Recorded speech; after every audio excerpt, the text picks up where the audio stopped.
Ինչ անել։ Հարց, որ հաճախ է հնչում այս ապարժեք քաոսում։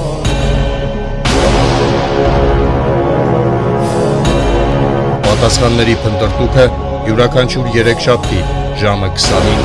Արդար IM-ի եթերում։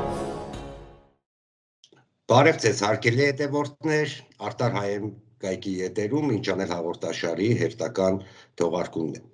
Հաղորդումը ինչպես միշտ վարում ենք մենք, Հայք միաբանության անդամներ Արմեն Ներսիսյանը Գյումրիից եւ Էդգար Մակարյանը Երևանից։ Բարև ձեզ, պարոն Մակարյան։ Բարև ձեզ։ Սկսենք մեր հաղորդումը, անցյալ շաբաթ մեր հաղորդման տրամաբանական հանգրվանը առաքելության գիտակցմամբ կոչ էինք անում գործի։ Այսինքն, եթե կա առաքելության գիտակցում, անհրաժեշտ է, որ կարող հայերը, գիտակցող հայերը, առաքելությունը գիտակցող հայերը լցվեն գործի եւ կայացնեն ազգային համակարգը։ Բայց որպեսզի կարողանանք ամբողջական հավաքել, մենք սկսում ենք նոր ցիկլ գործի համար եւ այդ գործի ընդհանուր տրամաբանությունը դա ազգային ազատագրական պայքարի, ազգային ազատագրական հայրենատիրական պայքարի օրակարգի ձևավորումն է եւ առաջինը թերևս պետք է խոսենք հանուն ինչի է պետք ազգային ազատագրական պայքարը,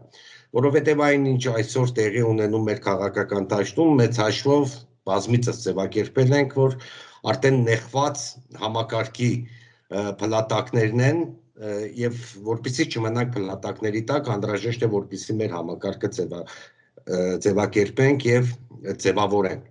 Իգործը հենց վերաբերում է սրան, իսկ որպեսզի համակարգը ձևավորվի, անհրաժեշտ է ազգային ազատագրական հայրենատիրական պայքար։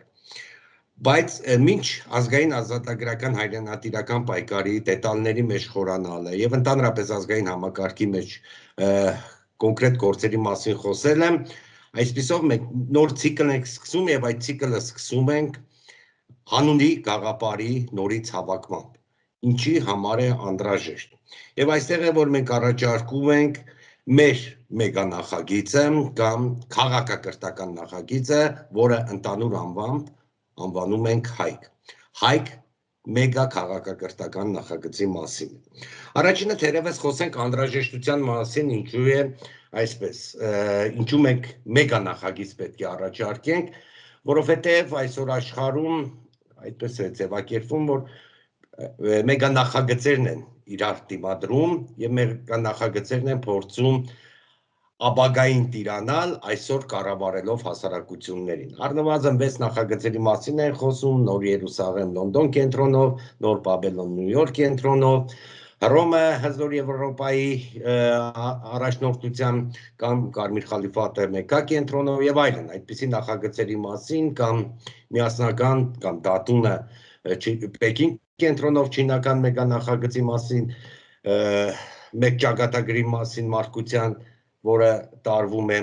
այսպես կան մեգա նախագծեր, սրանք թերևս չերևացող կամ խորքային նախագծերի մասին են, առավել հստակ մենք խոսել ենք նաև այսպես կոչված տրանսհումանիզմի, որով փորձում են անթրոպոլոգիական անցումը ապահովել, այսպիսի նախագծեր կան, հետևաբար անհրաժեշտ է, որպեսզի մենք ունենանք մեր մեգա նախագիծը։ Այն հանունը, որը պետք է պայմանավորի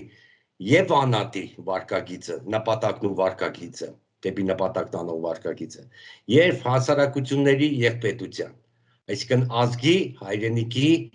պետության նպատակն ու վարկագիծը դեպի պետք է լինի մեր հանունը։ Այլապես դառնում ենք ուրիշի մեգա նախագծերի մեջ, ուրիշի պրոյեկտների մեջ, որպես գործիք, որպես խաղալիք, ինչպես վերջին շրջանում է տեղի ունենում եւ հաճախ զոհաբերվում ենք, պարզ է, որ եթե ինքնուրույնություն չենք ներկայացնում, չունենք մեր հանունը, պետք է զոհաբերվենք։ Հետևաբար անհրաժեշտ է մերը։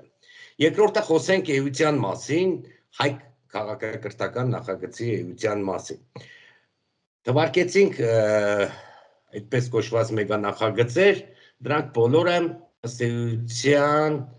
հակաառաջական համակարգի կողմից սկսված մեգա նախագծերն են։ Մեր մեգա նախագիծը այս պահին թերևս մեզ ծանոթ միակ նախագիծն է, որը առողջակրթական բովանդակություն ունի եւ նույնականանում է բացարձակապես առողջական համակարգի հետ։ Այստեղ է որ հստակ է դառնում նաեւ դրա հոգեվոր ճարտարապետումը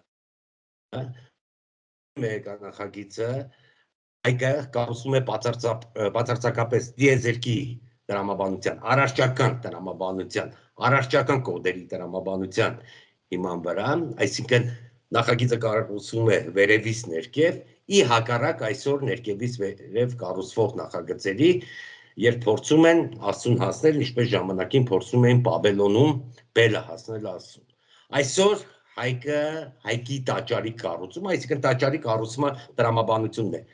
Երկնքից երկիր, այսինքն Աստծուց դեպի երկիր, թե երկրից ձգտում է դեպի Ավելասուն կամ Բաբելոնի բելի տրամաբանությամբ չարի առանցքը կառուցել։ Այսօր հստակորեն այս երկու տաճարի փիլիսոփայությունն է բախվում եւ ժամանակակից աշխարհում հայ քաղաքակրթական նախագիծը մերօրյա հայկի հաղթանակն է ապահովելու մերօրյա բելի նկատմամբ։ Խոսենք նաև առանձնահատկության մասին, ինչու ենք մենք մեգանախագիծ կամ քաղաքակրթական նախագիծ առաջարկում։ Դրա մասին էլ միասին, պարոն Մակարյան, մենք շատ ենք խոսել, որ ժամանակակից հասարակությունը հիմնովին տարբերվում է նախորդ հասարակություններից, ինդուստրիալ եւ հետինդուստրիալ հասարակություններից։ Եթե ինդուստրիալ ու հատկապես ինդուստրիալի, որոշ չափով նաև հետինդուստրիալի պարագայում հասարակությունների կառավարման համար գործիքը հանդիսանում էր նյութական կապիտալի տիրանալը, այսինքն նյութն էր կարևոր, ապա ժամանակակից տրամաբանության մեջ ամենակարևորը տեղեկույթն է, ավելի կոնկրետ կոդերի տիրապետումն է։ Եթե կոդերին տիրապետում են, կառավարում են կոդերը, կառավարում են նաև հասարակություններին։ Եվ այստեղ նորից բախվում են երկու համակարգերը, առարճական ու հակառարճական համակարգերը։ Այստեղ պետք է շեշտենք, որ առարճական համակարգի պարագայում երկու շերտ նորից կարող ենք առանձնացնել, դրա մասին ենք բազմիցս խոսել, որ կան պահպանողականներ, որոնք փորձում են արժեքները պահպանել, դիմադրել ապարժեքին եւ կան քաղաքակրթական պրոյեկտներ, քաղաքակրթական նախագծեր, որոնք միտված են ապագային, միտված են ժամանակի կառավարմանը, ըստ էության ապագան ներկայում արարելու տրամաբանությանը։ Եթե սա փորձենք հոգևոր բովանդակությամբ նորից կրկնենք, ապա ստացվում է, որ պահպանողականները ըստ էության ների դեմ, հակաքրիստոսի դեմ պայքարողներն են, փորձելով արժեքները պահել, իսկ քաղաքակրթական այդ նախագծի առաջարկմամբ փորձում ենք Աստծո առկայությունը կայացնել։ Ոչ միայն ների դեմ առնել, այլ ընդհակառակը շարժվել եւ Աստծո առկայությունը կայացնել։ Եվ հոգևոր բովանդակությունը, մենք բազմիցս ենք խոսել, հոգևոր օրենքները իրենք անպայման նյութականանում եւ արտահայտվում են պրակտիկ դաշտում, գործնական դաշտում։ Եվ ուղերձը հայ քաղաքակրթական նախագծով ըստ էության հայ քաղաքակրթական սուբյեկտի վերադարձի մասին ենք խոսում, որը հստակ ուղերձ է։ Մենք սահմանել ենք այդ ուղերձները եւ բազմիցս դրա մասին խոսել ենք, նույնիսկ միջոցառում ունեցանք հայ քաղաքակրթական սուբյեկտի վերադարձի տրամաբանությամբ, որ այն առաջին հերթին ուղերձը համայն հայությանը, որ մեր քաղաքակրթական մատրիցան վերադառնում է եւ բոլորը պետք է հստակ գիտենան, նույնականանում են սեփական քաղաքակրթական արմատին, նույնականանում են սեփական քաղաքակրթական կոդին, թե շարունակում են օտար համակարգի սպասարկող մնալ։ Հայ քաղաքակրթական նախագծի հայ քաղաքակրթական սուբյեկտի վերադարձով հստակ ուղերձ է հղվում նաև տարածաշրջանի բնիկ ժողովուրդներին, որ հայկը վերադառնում է եւ պատրաստ է պայքարել մակաբույծ հակաքաղաքակրթությունների դեմ, որովհետեւ մենք գիտենք, որ ժամանակակից իրականությունում, ինչպես ձևակերպում են շատ մասնագետներ, պարազիտ հակաքաղաքակրթությունները հասել են տարածաշրջանի բնիկ ժողովուրդների ցեղասպանության վերջին փուլին։ Այն ինչ կատարվում է այսօր մեր տարածաշրջանում, այլ կերպ ձևակերպել անհնար է։ Երրորդ մակարդակում ուղերձ է հստակ հայկական համակարգին։ Հայկական համակարգին, բարձ է հայկը իր հաղթանակով բելի նկատմամբ ընդանուր հայկական համակարգի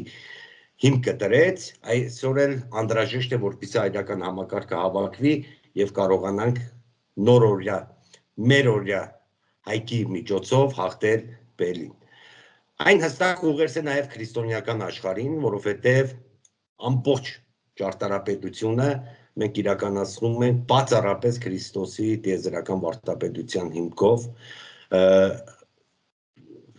եւ այն ճգնաժամը, որ այսօր քրիստոնյա աշխարհը ապրում է, անհրաժեշտ է ոգենորոգչական շարժում եւ հայ քաղաքակրթական սուբյեկտը պետք է որ գլխավորի այդ ոգենորոգչական շարժումը։ Այն հստակ ուղերձ է նաեւ ըստ էության բոլոր կրոններին, որովհետեւ հայկը դրա մասին ենք բազմիցս խոսել եւ ոչ միայն մենք ենք խոսում, ունեցել է բացառիկ հաղորդակցիչի գործառույթ։ Այն բացառիկ կոմունիկատորի դեր է կատարել ամբողջ աշխարհում, հատկապես տարածաշրջանում, հատկապես տարբեր կրոնների միջև տեղեկույթի, էներգիայի փոխանցման այդ տեղեկույթն ու ինֆորմացիան իր միջով, իր արտարության հիմքով անցնելով փոխանցել է տարբեր կրոններին եւ կարողացել է այդ հաղորդակցիչի գործառույթը կատարել։ Հետևաբար հայքի վերադարձը հստակ ուղերձ է նաեւ տարբեր կրոնների ներդաշնակ փոխգոյակցությանը։ Պարզ է, որ հայկը որպես հին քաղաքակրթության բնորան հստակ ուղերձ է հին քաղաքակրթություններին, որպեսզի կարողանա այդ առանցքը ձևավորվել Հարավային Ամերիկայից հասնելով մինչև Չինաստան։ Եվ վերջիվերջո հայկը ըստ էության հայքի վերադարձը կամ հայ քաղաքակրթական նախագիծը հստակ ուղերձ է ամբողջ մարդկությանը, որ կա արտար աշխարհակարգի հստակ ուղերձ, որը հնարավոր է միայն հայք տապանով, հայք արժեքային տապանով։ Եվ մենք բազմիցս նաև խոսել ենք, դրա մասին նաև միասին աշխատություններ կան, արդեն հրատարակված, որ հայկը ինքը կենսամբողջություն է իրենից ներկայացնում։ Առնվազն 3 մակարդակով։ Անհատի, մարդու, անձի էության մակարդակով, կենտանական էություն, գիտակցական էություն եւ երրորդ մակարդակը հոգեվոր էություն, որը անթրոպոլոգիական այս անցման փուլում հստակ արդեն տարանջատում է կամ հստակ այլընտրանքն է դառնում հետմարտու կամ տրանսմարտու այս տարվող քաղաքականությանը։ Հայը ապագայում այդ էվոլյուցիան, իր էության էվոլյուցիան պետք է ապրի, զարգացումը պետք է ապրի եւ փոխելով ընդհանուր աշխարհաճանաչողությունը։ Այն նաև ժամանակային կենսամբողջություն է ենթադրում անցյալի դերակատարմամբ, ներկայի նպատակադրմամբ եւ ապագայում առաքելության իրացմամբ։ Եվ ինքը հստակ տարածքային կենսամբողջություն է ենթադրում, որովհետեւ մեր քաղաքակրթական այրյալի վերականգնման հայտ է։ Ներկայիս Հայաստանը, Արցախը ներառյալ ամբողջ մեր քաղաքակրթական այրյալը եւ ամբողջ մոլորակը որպես մեկ միասնական կենսաօրգանիզմ հայքի եւ հայության համար։ Ըստ էության հայք մեգանախագիծը դա մեր մետաքաղաքակրթական կոտերի վերծանումն ու արդիականացումն է ժամանակակից տիրույթում, ժամանակակից բովանդակությամբ, ժամանակակից գործիքակազմով, մետաքաղաքակրթական կոտերից բխում են մետամշակութային կոտերը, դրանց վերծանումն ու արդիականացումն է, նոր դրանից բխում են արդեն մետաքաղաքական կոտերը, որը մենք արդեն ձևակերպել ենք առնվազն 3 մակարդակով, մշակութացման մակարդակով, դա հոգևոր էակի կենսագաղափարն է, դա կառավարման համակարգով, աշխարհաժողովային մոդելի պարտականություն վաստակ իրավունք համակարգի ներդրմամբ եւ արտար տնտեսակարգի կամ ինչպես մենք ձևակերպում ենք հայրենատիրական տնտեսակարգի ձևավորումն է ամբողջությամբ արտարության հիմքով։ Որպեսզի ամփոփեմ իմ խոսքը եւ փոխանցեմ ձեզ, պարոն Մակարյան, ըստ էության հայքի վերադարձը հայտն է մարդկության այս քաղաքակրթական ճգնաժամի հաղթահարման արտարության հիմքով, ինչպես ժամանակին հայկը հաղթել է պարբերաբար ապահովելով մարդկության ցահուն ընթացքը դեպի էվոլյուցիա, դեպի զարգացում։ Այո, շնորհակալություն, նախ պետք է ասեմ, որ շատ խիտ էր եւ բազմաշերտ էր ձեր ասածը եւ դրա համար ես կփորձեմ ինքս էլ անդրադառնալ բոլոր շերտերին առանձին եւ միայն մեր ունկնդիրներին հիշեցնենք, որ այս վերջի բլոկը, ինչի մասին դուք խոսեցիք, ամբողջությամբ իր ամբողջության մեջ կոչվում է հայկական էկումենիզմ կամ այսպես ասած արար աշխարհ կենսաքաղաքականություն կամ տեզերարար կենսաքաղաքականություն կամ ինչպես անվանում ենք ուղղակի տեզերաքաղաքականություն, որտեղ ինքը իր քաղաքակրթական նոր հայտի մեջ ամբողջությամբ բովանդակվում է կամ ամբողջանում է որպես արարչակրթություն, եւ այս արարչակրթական հայտն է, որ հայ իրականությունը պետք է ներկայացնի 21-րդ դարում, 3-րդ հազարամյակում որպես իր քաղաքակրթական ռեալիզացիայի ուղենիշ։ Հիմա փորձենք հատ գալ եւ նաեւ թվում է թե այս շատ բարդ, բայց միևնույն ժամանակ օդ ու ջրի պես անհրաժեշտ այս ամբողջությունը ինչպես կարող է դրսևորվել հենց այսօր մեր սովորական աշխարհիկ կյանքում ու նույնիսկ սովորական այս քաղաքականության մեջ անշուշտ դուրս ներկայիս մակերեսային ու հեղեղուկ այդ քաղաքականության դրսևորումներից։ Հիմա տեսեք, հենց այսօր աշխարհաքաղաքական այս կամ այն դրսևորումների մեջ կարծես թե հայության արչև հարց է առաջ կանգնում, թե ինքը հյուսիս է ընթանում, արևմուտք է ընթանում, ուր է ընթանում եւ այստեղ նույնիսկ ներքաղաքական կյանքը անընդհատ այս բևեռացումների մեջ փորձում են սրել, փորձում են հակամարտությունների մեջ իրար քաշել եւ այլն, բայց պետք է հասկանանք ընդամենը մեկ բան, որ սա ոչ այլ ինչ է, քան ձեր նշած աշխարհում տեղի ունեցող այդ գլոբալ նախագծերի ռեալիզացիայի հստակ հայտերը, որոնք դրվում են հայության առաջ որպես պետություն կամ որպես հավաքականություն, հստակ հրահանգելով, թե ինչպիսի նախագծին եք դուք որդեգրվում, սա ուղղակի որպես ցուցում հրաման դրված է Հայաստանի Հանրապետության եւ ազգաբնակության առջև այդ մեծ խաղացողների կողմից։ Եվ հիմա տարածաշրջանում այլ նախագիծ չի իրականացվում, քան ձեր ասած Կարմիր խալիֆայության ծրագիրը Ստամբուլի կամ Անկարա կենտրոնով, այսինքն հստակ դրված է թուրքական խալիֆայության կառուցումը մեր տարածաշրջանում եւ երբ որ ասում են որ ներկայիս իշխանությունները որպես թուրք-ադրբեջանական դիվերսիոն եւ ահաբեկչական խմբավորում 2018 թվականին գրավել է Հայաստանում իշխանություն որպեսզի իրականացվի որդեգրվի ծառայի հենց այս Կարմիր խալիֆայության ծրագրին հենց սա է նշանակում որ աշխարհի այդ մեծ պրոյեկտները, մեծ նախագծերը դրված են սեղանին, կան այդ խաղացողները հստակ ովքեր ճարտարապետել են եւ ովքեր սպասարկում են եւ ովքեր մասնակցում են եւ ովքեր ղեկավարում են, այսպես կուրացիա են անում, հետեւաբար նրանք էլ ասում են, այս տարածաշրջանում գործում է այս պրոյեկտը, դուք պետք է սպասարկեք եւ իմ այս պրոյեկտն այդպես չի որ ինքը թուրքական է, մենք միշտ ասում ենք որ այս պրոյեկտների հետևում մեծ հաշվով կանգնած է ավելի խորքային հոգեվոր մեծ ծրագիր ունեցող, ինչպես ասել ենք 3000-ամյա դավադիր հրեական ծրագիրը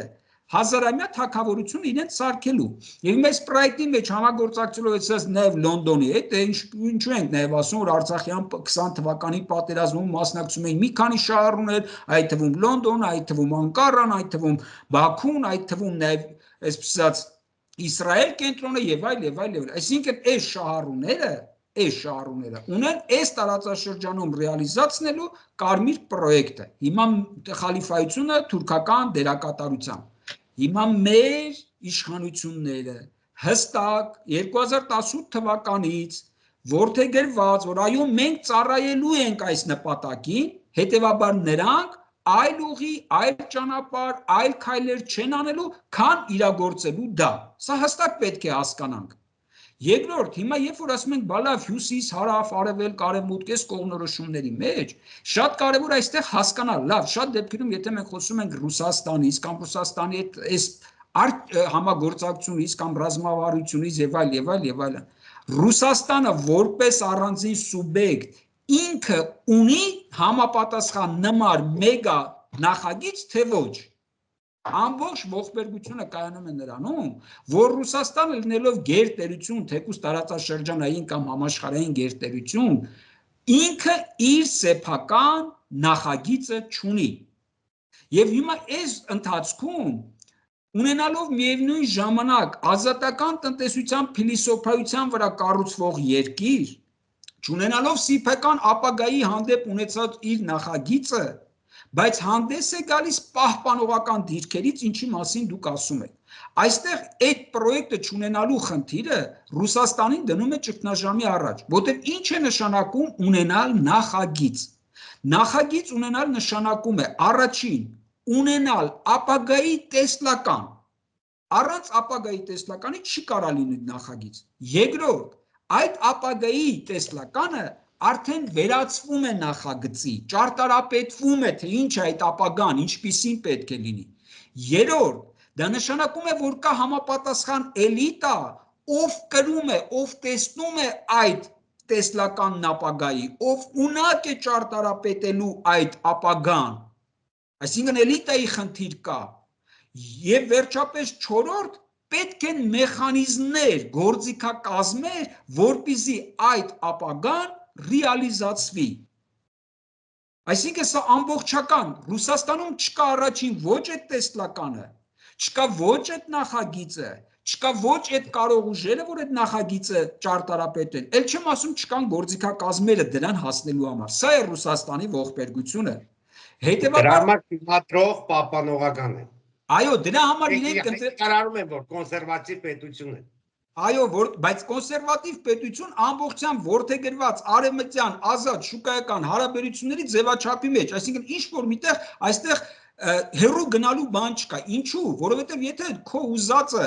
ենթադրենք այդ ազատ շուկայական հարաբերություններով, ազատության հիմքերով կառուցվող ինչ-որ մի երկիր է, ապա արևմուտքը դա արդեն կառուցել է եւ շատ ավելի լավ է կառուցել, քան Ռուսաստանը այսօր կարող է կառուցել։ Հետևաբար ինքը որպես խաղաթուղթ օգտագործում է այդ պահպանողականությունը, որ ես ի տարբերություն արևմուտքի, որը ավել է բերում իր ազատականության կամ արդեն ուլտրա ազատականության փիլիսոփայությամբ, մենք իբր պահպանող ենք, հետևաբար այդ հին արժեքները պահպանելով մենք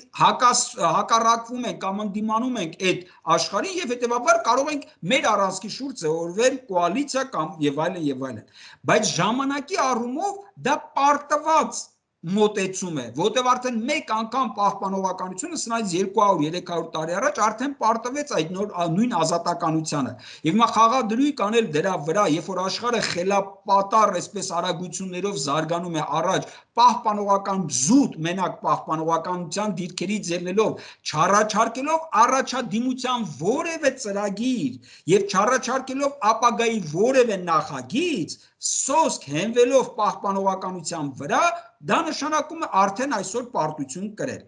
Հիմա այս առումով եթե եկեք նայենք, գնանք նույն 100 տարի առաջ, եւ որ նույն Ռուսաստանը իր կոմունիզմի գաղափարով եկավ եւ սկսեց կառուցել, այսինքն ինքը բերեց այդ տեսլական, ասեց, ահա կոմունիզմը որպես մարդկության լուսավոր եւ պայծառ ապագա, ես կառուցում եմ այդ աշխարհը։ Իսկ ինչ է նշանակում կառուցել, դա ոչ միայն այդ իմ ասած այդ 4 կետերն էր իր մեջ ներառում, հա, այդ եւ տեսլականը, եւ նախագիծը, եւ էլիտան, եւ մեխանիզմները, ամենից առաջ նաեւ ենթադրում է պատասխանատվություն։ Սա համար առաջի խնդիրն է, որտեղ նայեք, ինչու է սովետական միությունը կարողացավ կայանալ, որտեղ առաջին հիմքում դրած էր պատասխանատվությունը, որ կար մի ասած տիտղոսակիր ազգ, եթե կարելի է այդպես ասել, տիտղոսակիր ազգ, տվյալ դեպքում Ռուսաստանը ռուսներով հանդերձ, որ ինքը պատասխանատվություն էր վերցնում մնացած ազգերի հանդեպ, դա կլինեն հայեր, դա կլինեն, չգիտեմ, միջինացիայի ժողովուրդներ եւ այլ եւ այլ եւ այլ եւ այլ, պատասխանատվություն են կրելու իրենց եւ անվտանգության համար, եւ իրանց բարեկեցության համար, եւ կրթության, եւ բոլոր առումներով, այսինքն պատասխանատվություն կար այդ տեսլականին տանելու, այդ ընթացքը կազմակերպելու համար։ Այս պահի դրությամբ Ռուսաստանը որևէ պատասխանատվություն այդ առումով չունի, հետո դա էլ նաև ինչ-որ տեղ ցույց տվեց 20 թվականի այդ Արցախյան պատերազմ, այսօր տարածաշրջանից ինչ-որ հետքայլ անելու, չգիտեմ, նույն խալիֆայությանը ծառայելու կամ նրանց օժանդակելու իրենց քաղաքականությունը, այսինքն մեծ հաշվով Ռուսաստանը զիջել է իր դիրքերը այս առումով բոլոր դաշտերում, որ նայում են։ Գուցե մի քանի տարի հետո վերգտնի իրեն, որտեղ Ռուսաստանը որպես կանոն իր պատմությունը ցույց է տալիս, որ ունենում է իր անկման շրջանները, ունենում է իր, այսպես ասած, պատմական սմուտաներ իրենց խոսքով ռուսերեն արտահայտված, որից հետո կարողանում է վերականգնել, գտնել ինքն իր առաքելությունը եւ շարժվել։ Բայց հիմա թողենք, ես ուղղակի ուզում եմ ցույց տամ, որ այդպիսի մեգա նախագիծ, չնայած կոմունիզմը, որը դարձյալ իր հիմքում ծառայում էր այդ հրեական հազարամյա թագավորության ծրագրին նախնական շրջանում, երբ որ տեղի էր ունենում, բայց ժամանակի ընթացքում այն կարողացավ շատ արագ վերաֆորմատավորել եւ գնալ այլ ուղղությամբ։ Չնայած հետո նորից իրանց կողմից այդպես կարողացան նորից իշխանությունը գրավել եւ քանդել, բայց սա արդեն ուրիշ թեմա է։ Հիմա ի՞նչն է խնդիրը։ Հիմա այս պարագայում, այս այսպես ասած խաղակարտերի բաժանվածության պարագայում Հայաստանը, որ կարող է մտածել, թե ինքը կարող է մասնակից չմնալ, ուղղակի դուրս մնալ այս մեծ պրոյեկտների գործընթացներից եւ ինքը այսպես ազատ, անկախ, ինքնիշխան, այսպես ասած ապրել, զարգանալ եւ որևէ մեկի ոտի տակ չընկնել կամ որևէ մի նախագծի մեջ ներչքաշվել, դա հնարավոր չէ։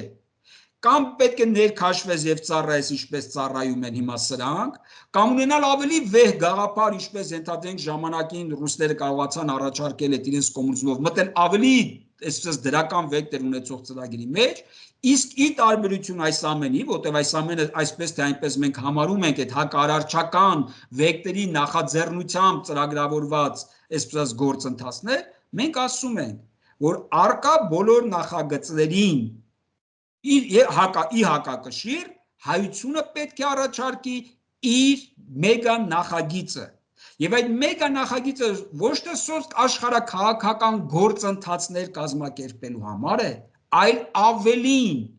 քաղաքակրթական նոր հայտ է եւ հայությունը 2-3 առումով այդ իրավունքն ունի, որտեղ պատմականորեն առնվազն 2-3 անգամ քաղաքակրթական վերաֆորմատման ենթարկվել է ինքը, ենթարկելով տարածաշրջանի եւ ընդհանրապես մոլորակի զարգացման ընթացքը։ Առաջինը մենք ձեզ հետ ասել ենք, դա 10-12 տարի առաջ հայկական լեռնաշխարհում տեղի ունեցած, այսպես ասած, նստակյաց կյանքին անցնելու հողագործության, երկրագործության այդ նեոլիթյան հեղափոխությունն էր, որը փոխեց քաղաքակրթության դիմագիծը։ Երկրորդն եւ ասել ենք, որ այստեղ հայությունը հանդես եկավ, այսպես խորհրդանշական առումով ասում ենք հավատարմության ուխտով արարիչ, այսինքն հավատարմության քաղաքակրթական անցման փուլն էր։ Այո, քաղաքակրթական, որ ես հավատարիմ եմ մնում արարչական սկզբունքներին երկիր մոլորակում անելու այս քաղաքակրթական անցումը, պահպանելով տիեզերական եւ արարչական սրբազան օրենքները եւ ըստ այդմ կազմակերպելու իր համակեցական կյանքը։ Երկրորդը տեղի ունեցավ, ինչպես դուք նշեցիք, արդեն Հայկի եւ Բելի այսպես ասած հակամարտության, հակարարչական եւ արարչական համակարգերի եւ արիական քաղաքակրթության այդ մեկնարկումը, որտեղ Հայկը հաղթելով Բելին իր նոր ուխտը կապես կամ հինը վերաթարմացրեց արդեն ազատության ուխտով, որտեղ սա ազատության պայքար էր եւ ազատագրական պայքար էր եւ ոչ միայն հայ միջավայրի հայկական էթնոսի, այլ ընդհանրապես տարածաշրջանի ազգերի եւ այլն։ Եվ դրանով դրվեց քաղաքակրթական մի նոր ալիք, որը տարածվեց Բրիտանիայի կղզիներից մինչև Հնդկաստան, հարավում էլ իջնելով մինչև Եգիպտոս, հյուսիսում էլ բարձրանալով մինչև Ռուսաստանի ստեպներ։ Այսինքն դուրս է գալիս երկու քաղաքակրթական շրջափուլ հայությունը կայացել է իր տարածաշրջանում իր մեջից բխեցնելով իր քաղաքակրթական կոդեր, ինչպես դուք եք ասում։ Երրորդը մենք նշում ենք, որ տեղի ունեցել այդ քաղաքակրթական անցումը 301 թվականին քրիստոնեության ընդունմամբ, ճիշտ է, քրիստոնեությունը այլ միջավայրից եկած կրոն էր, բայց խնդիրը դա չէ, այլ խնդիրն այն է, որ հայությունը կարողացավ ընդունելով քրիստոնեությունը ձևավորելու քրիստոնեական առաջին պետականությունը որպես մոդել առաջարկելով այդ ժամանակվա քաղաքակիրթ աշխարհին, որով վերաֆորմատավորվեց ամբողջ Եվրոպա մայրցամաքը եւ դրա արդյունքում տեղի ունեցավ եվրոպական մայրցամաքի 1000-1500-ամյա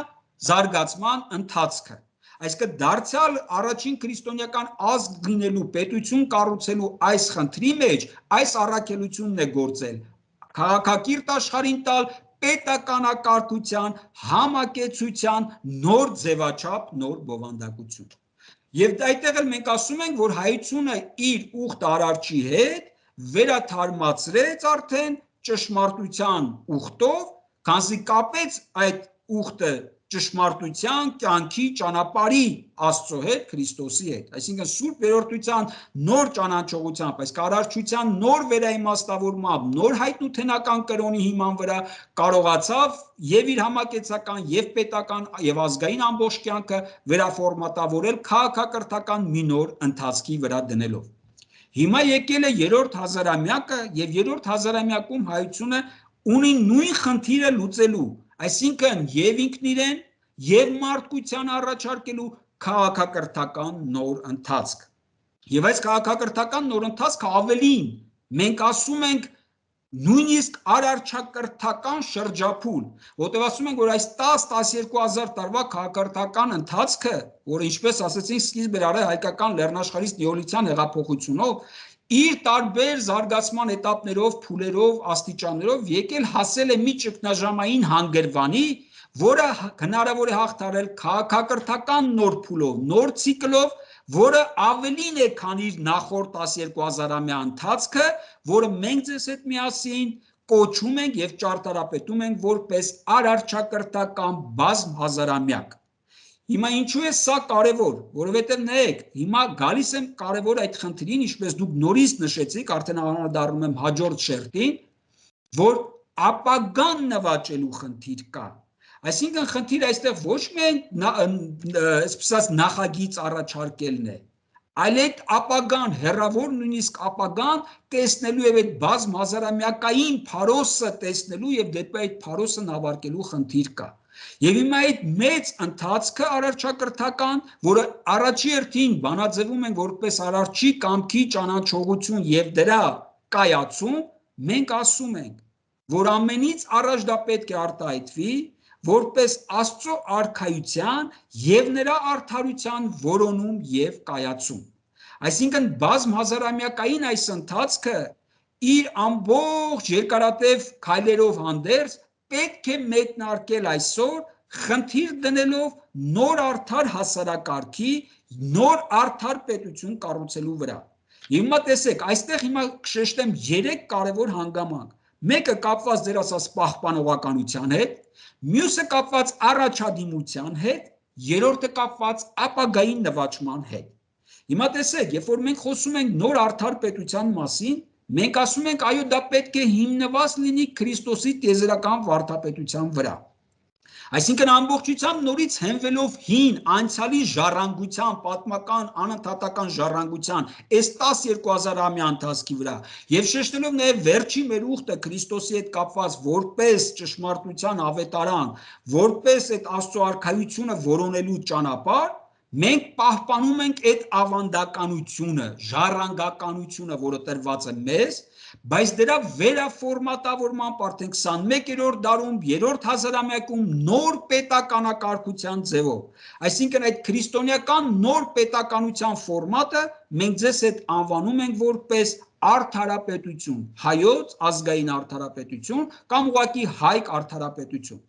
Այդ վերաֆորմատավորումը քրիստոնեական առաջին պետություն լինելու այդ մոդելի վերաձևակերպումը 21-րդ դարի 3-րդ հազարամյակի շնչին համապատասխան արդեն հին այդ ժառանգականության, պահպանողականության առաջադիմական այդ լիցքն է, կարողությունն է, իր մոտիվացիան է, իր շարժիչ ուժն է, իր լոկոմոտիվն է, այսինքն մի կողմից պահպանողականությունը, բայց մյուս կողմից առաջադիմությունը, որոնք իրար հետ չեն բախվում, չեն հակասում, միտված են ապագային։ Եվ հիմա այդպիսի ապագան արդեն մենք ճարտարապետում ենք որպես ապագային նվաճում արդեն հազարամյակային ընթացքի մեջ, որովհետև եթե 21-րդ դարը մենք անվանում ենք որպես այդ առաջադիմության մեկնարկային դար ամբողջ հազարամյակների մեջ, այն կոչում ենք ոգենորոգչություն, այսինքն հին այդ Քրիստոսի տիեզերական վարդապետության ոգենորոգչական ընթացքն է ապահովելու մեզ հայոց ազգային արդարապետության ընթացքը հանուն ապագայի հազարամյակների նվաճման արդեն որպես արարչակրթական բյուր հազարամյակ Այսինքն ճարտարապետման ամբողջ ընթացքը, ինչպես դուք եք ասում, անցյալ, ներկա, ապագա, եռաչափ տարածաժամանակային ամբողջությունը ներառում է իր մեջ։ Այսինքն որևէ հակասություն չկա ոչ անցյալի մեջ, ոչ ներկայի առաջադիմության մեջ, ոչ էլ ապագայի նվաճման մեջ, որտեղ ամբողջությամբ այն ճարտարապետվում է մեկ ընդհանուր նպատակի համար, որը ինչպես մենք ձեզ հետ ձևակերպում ենք որպես հայոց առաքելություն Դա նախ Աստծո կամքի ճանաչողությունն ու դրա կայացումն է, որը դրսևորվելու է Աստծո արքայության եւ նրա արդարության որոնմամբ, որը որպես համակեցական կյանք նյութականացում դրսևորվելու է արդար հասարակարգով եւ հայոց արդարապետությամբ Այսինքն խիստ շոշափելի է լինելու, ինչպես դուք նշեցիք, այո, իր բոլոր դրսևորումներով եւ կառավարմամբ, որ մենք ձեզ հետ ասում ենք ոչ թե այսօրվա արևմտյան ժողովրդավարության ձևաչափն է, այլ հայոց նորից ավանդական, նորից այդ պահպանողական աշխարհաժողովային մոդելն է, բայց արդեն նորից արդիականացվող, այդ առաջադիմությամբ շարժվող, ժամանակակից տեխնոլոգիաներն օգտագործելու միջոցով դա ռեալիզացվող աշխարհաժողովային մոդելն է։ Իսկ տնտեսությունն ասում ենք, որ հիմնված է լինելու ազգային հարստությունը որպես ազգային սեփականություն բանաձևի վրա, որպես հայրենատիրական սեփականությամբ հիմնադրամային տնտեսվարում։ Եվ այս հիմքի վրա ասում ենք, այո, արդեն երրորդ սրա ռեալիզացիայի բանաձևը մշակութայնացումը։ Այսինքն այս ամենը, այսինքն Աստծո արքայության եւ նրա արդարության որոնումը եւ դրա հասարակական կյանքի ներմուծումը որպես մշակութայնացման գործընթաց։ Այսինքն կարևորն այստեղ այդ արդարության բանաձևն է։ Հիմա այս արդարության դրոշակով է, որ հայությունը կարող է իջնել մոլորակային մասշտաբով որպես քաղաքակրթական հայտ, այցեքարտ ներկայացնել մարդկությանը եւ փորձել արդեն կառուցել իր արտաքին եւ ներքին հարաբերությունները այս հիմքի վրա։ Եթե հեղում տանք այն դասական ձևակերպմանը, որ արտաքին քաղաքականությունը ներքին քաղաքականության շարունակությունն է, ապա այս ամբողջը, ինչի մասին մենք խոսում ենք, ձևակերպվելու է որպես հայկական էկումենիզմ կամ ինչպես ասում ենք հայկական տիեզերաքաղաքականություն, որովհետև իր մեջ կրում է տիեզերական կամքը ճանաչելու կամ ինչպես դուք եք ասում երկնքից այդ տաճարը իջեցնելու եւ երկրի վրա կառուցելու։ Իսկ մենք ձեզ հետ միասին ասել ենք, որ այդ տաճարը ոչ այլ ինչ է,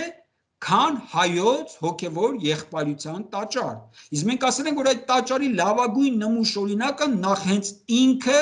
Աստվածային Սուրբ երրորդությունն է որպես այդ տաճարի ընտանեկան մոդելի ձևաչափ, որը տարածվում է համատիեզերական իր մասշտաբով տարածական եւ ժամանակային որ հարթության մեջ վերցնեք։ Եվ միայն այդ մոդելի ճիշտ ընկալումն է, որ պրոյեկտվում է մոլորակի վրա, առաջերտին հայոց իրականության մեջ, որպես հայոց ազգային հոգևոր եղբայրություն։ Եվ այս տաճարն է, որ վերևից պրոյեկտելով սկսում է նաև կառուցվել ներքևից, ի տարբերություն այսօր հակամարտող, իրար լեզու չհասկացող բաբելոնյան աշտարակաշինության։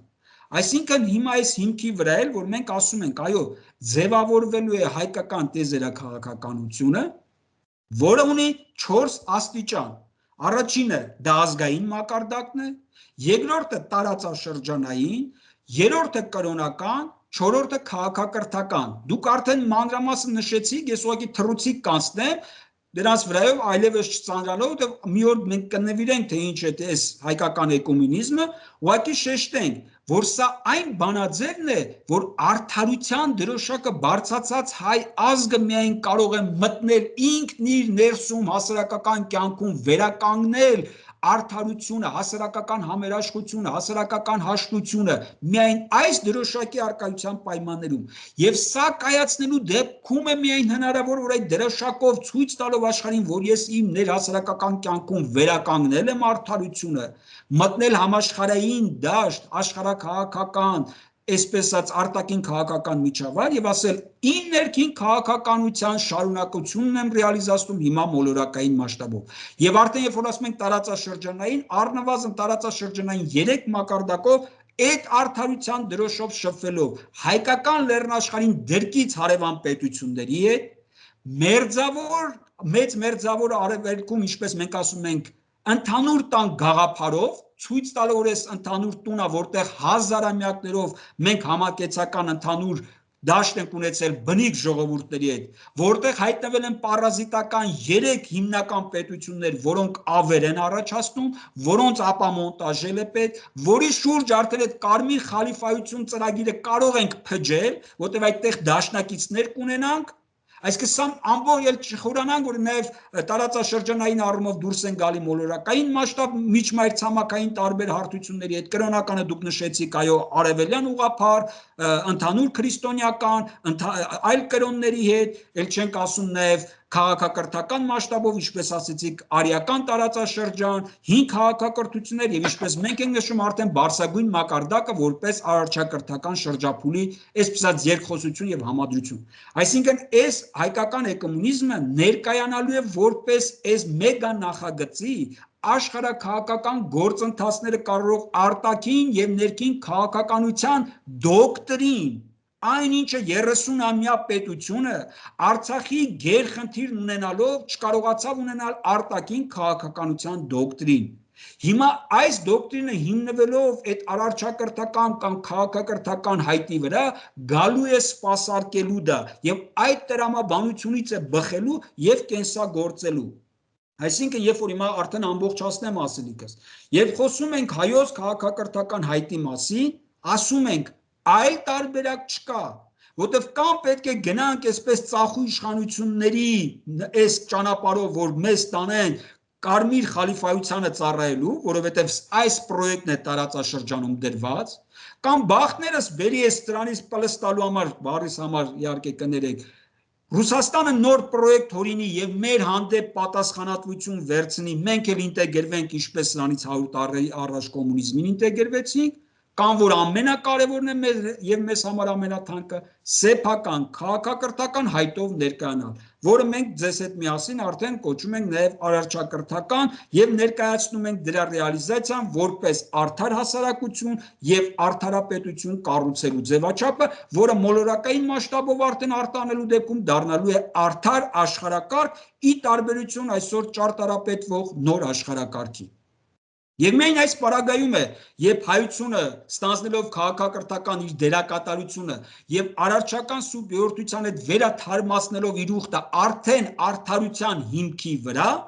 ներհասարակական կյանքում ձևավորի արդարության սրբազան դաշինքները, ինչի մասին մենք խոսեցինք անցած հաղորդման ժամանակ, եւ այդ դեպքում ներկայանալով որպես արդար հայեր, որպես արդար հասարակարգ, որպես արդար հայոց պետականություն։ Եվ այս դեպքում է, որ մենք ձեզ հետ միասին ասում ենք, որ կհավերժի հայը արդար հայը։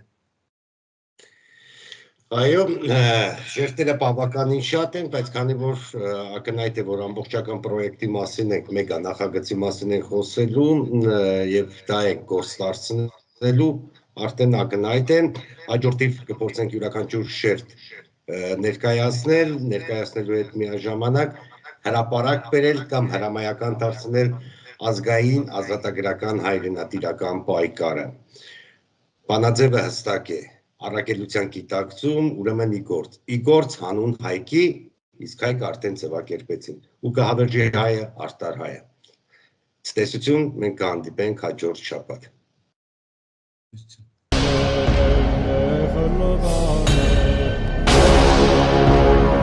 Ինչ անել։ Հարց, որ հաճախ է հնչում այս ապարժեք քաոսում։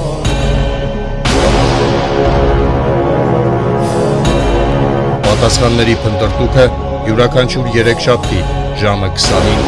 Արդար IM-ի եթերում։